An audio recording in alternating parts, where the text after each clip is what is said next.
ನಮಸ್ತೆ ಸ್ನೇಹಿತರೆ, ಹೇಗಿದ್ದೀರಾ ಎಲ್ಲರೂ? ನಾನಿವತ್ತು ನಿಮಗೆ ಕರ್ದ ಅವಲಕ್ಕಿ ಮಾಡೋದು ಹೇಗಂತ ಹೇಳ್ಕೊಡ್ತಾ ಇದ್ದೀನಿ. ಮೊದಲೇದಾಗಿ ನಾನಿಲ್ಲಿ 1 kg ಪೇಪರ್ ಅವಲಕ್ಕಿ ತೊಗೊಂಡಿದ್ದೀನಿ. ಈ ದಪ್ಪ ಅವಲಕ್ಕಿ ಬರಲ್ಲ ಇದು ಮಾಡೋಕ್ಕೆ. ಪೇಪರ್ ಅವಲಕ್ಕಿ ಆದರೆ ಚೆನ್ನಾಗಿರುತ್ತೆ, ಕ್ರಿಸ್ಪಿಯಾಗಿ ಬರುತ್ತೆ ತಿನ್ನೋಕ್ಕೆ. 1 kg ಪೇಪರ್ ಅವಲಕ್ಕಿ ತೊಗೊಂಡಿದ್ದೀನಿ.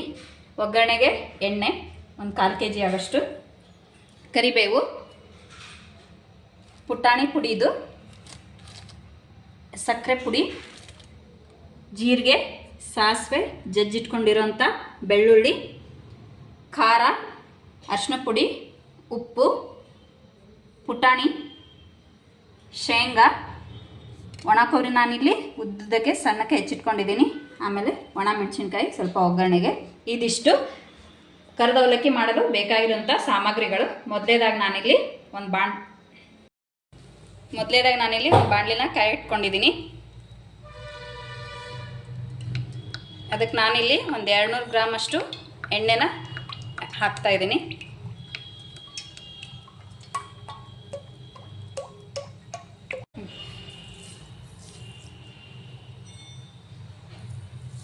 ಸಾಸಿವೆ, ಜೀರಿಗೆ,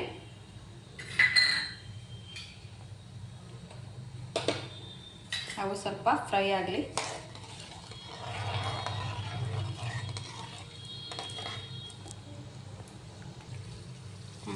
ನಾನಿಲ್ಲಿ 150 ಗ್ರಾಮ್ ಅಷ್ಟು ಶೇಂಗಾಕಾಳು ತೊಗೊಂಡಿದ್ದೀನಿ.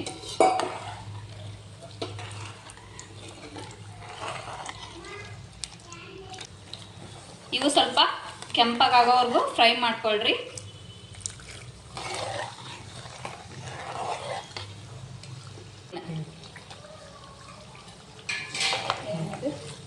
ಒಣ ಕೊಬ್ಬರಿ ಹಾಕ್ತಾ ಇದ್ದೀನಿ. ಅವು ಕೂಡ ಚೆನ್ನಾಗಿ ಫ್ರೈ ಆಗಲಿ ಎಣ್ಣೆಯಲ್ಲಿ.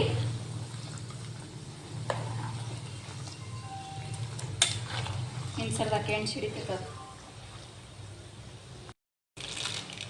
ಪುಟಾಣಿನ ಆ್ಯಡ್ ಮಾಡ್ತಾ ಇದ್ದೀನಿ.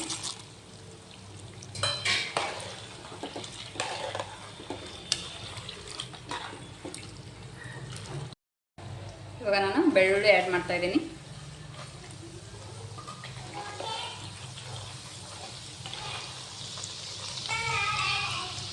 ಎಲ್ಲ ಅದು ಹಾಕ್ತಾ ಇದ್ದೀನಿ.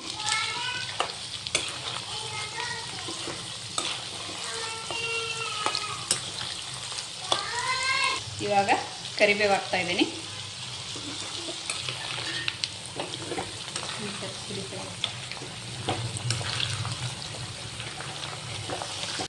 ಒಂದು ಸ್ಪೂನಷ್ಟು ಅರಿಶಿನ ಹಾಕ್ತಾ ಇದ್ದೀನಿ. 1 ಸ್ಪೂನಷ್ಟು ಅರಿಶಿನ ಆ್ಯಡ್ ಮಾಡಿ ಇದನ್ನ ಸ್ವಲ್ಪ ಎಣ್ಣೆಯಲ್ಲಿ ಫ್ರೈ ಮಾಡಿಕೊಡ್ರಿ.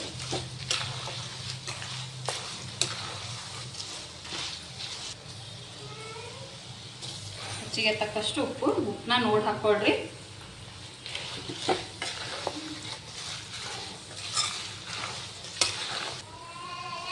ಈಗಿಲ್ಲ ನಾನು 1 ಬಟ್ಲದಷ್ಟು ಖಾರ ಪುಡಿ ಹಾಕ್ತಾ ಇದ್ದೀನಿ.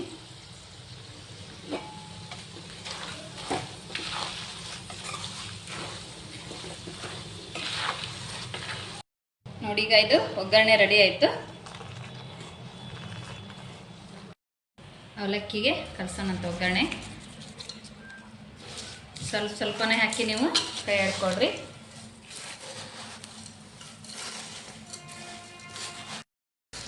ನೋಡಿ, ಅವಲಕ್ಕಿಗೆ ಒಗ್ಗರಣೆ ನೀಟಾಗಿ ಸ್ಪ್ರೆಡ್ ಆಗೋ ಥರ ಈ ಥರ ನೀಟಾಗಿ ಸ್ಲೋ ಆಗಿ ಸ್ವಲ್ಪನೇ ನೀವು ಒಗ್ಗರಣೆ ಹಾಕ್ಕೊಂಡು ಕೈ ಆಡ್ಕೊತ ಬನ್ನಿರಿ.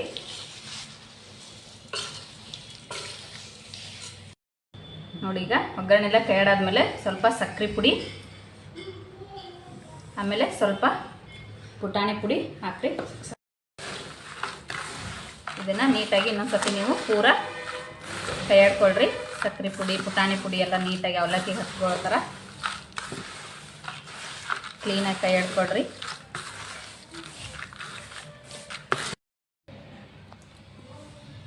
ನೋಡಿ, ಈಗ ಕರ್ದ ಅವಲಕ್ಕಿ ರೆಡಿ ಆಯಿತು. ನೀವು ಮನೇಲಿ ಟ್ರೈ ಮಾಡಿ ಹೇಗಿತ್ತು ಅಂತ ನನಗೆ ಕಮೆಂಟ್ ಬಾಕ್ಸಲ್ಲಿ ಕಮೆಂಟ್ ಮಾಡಿ. Thank you.